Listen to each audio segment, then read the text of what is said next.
The prophecy of Daniel 2 is fundamental to an understanding of the prophecies of Daniel 7 and 8, and also helps us decode the prophecies in the book of Revelation. There is a God in heaven, and he knows the future. Conditions in this world are going to get very bad, but no matter how terrible things become, God is in control. The image of Daniel 2 predicts 4 successive empires. These empires were shown to the prophet Daniel hundreds of years before some of them existed. This prophecy is specific. It does not address the entire habitable globe. It focuses our attention on Babylon and its successors. This prophecy foretells that the nations of Western Europe will never be politically united. Why should we care? Because we are living in the time of the end, as you will see in this video. In the night vision, Daniel was shown a massive image of 4 different metals. The head was made of gold, the chest and arms of silver, the thighs of bronze, and the legs of iron. The feet were made partly of iron and partly of clay. Point 1. Which empire did the head of gold represent?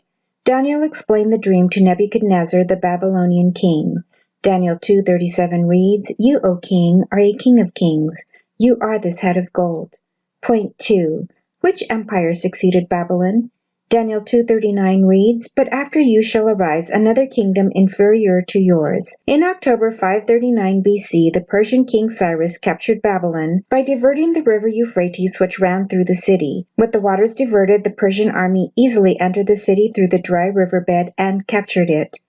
Point 3. Which empire succeeded Medo-Persia? Daniel 2:39 reads, "Then another, a third kingdom of bronze, which shall rule over all the earth." In 331 BC, Alexander the Great defeated the Persian Empire. Alexander eventually ruled over Egypt, Asia, Mesopotamia, Anatolia, and Macedon.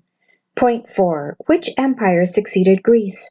Daniel 2:4, "And the fourth kingdom shall be as strong as iron, inasmuch as iron breaks in pieces and shatters everything. And like iron that crushes, that kingdom will break in pieces and crush all others." Alexander the Great died possibly of poisoning or from a drunken binge when he was 32 years old in 323 BC. His empire was divided among his 4 generals, Cassander, Lysimachus, Seleucus, and Ptolemy. Meanwhile, in the west, Rome was growing in strength, and by 168 BC, the Roman Empire overthrew the Greek Empire.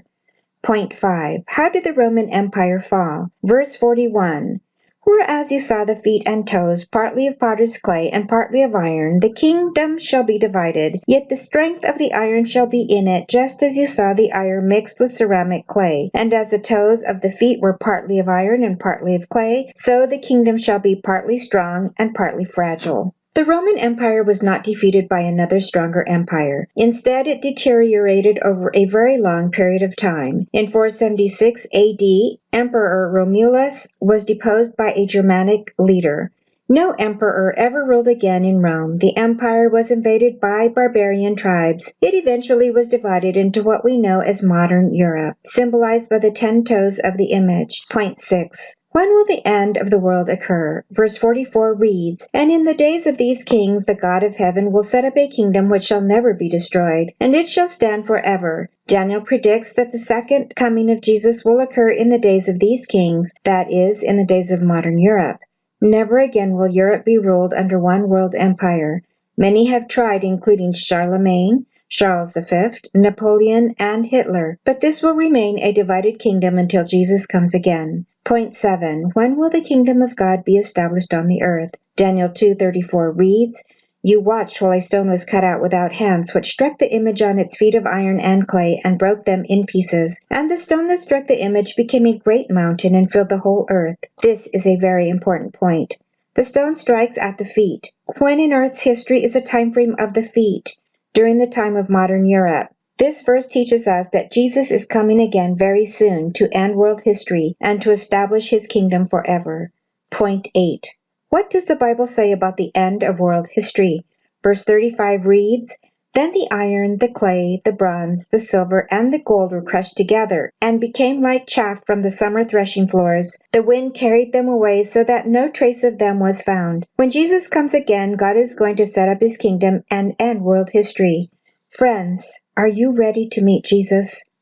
In the next video, we will study the vision of Daniel 7, the 4 beasts. If you want to learn more about the prophecies of Daniel, click on the links on this screen to watch more videos on these topics. Always remember, guesswork isn't necessary. The Bible interprets itself. Until next time, God bless you.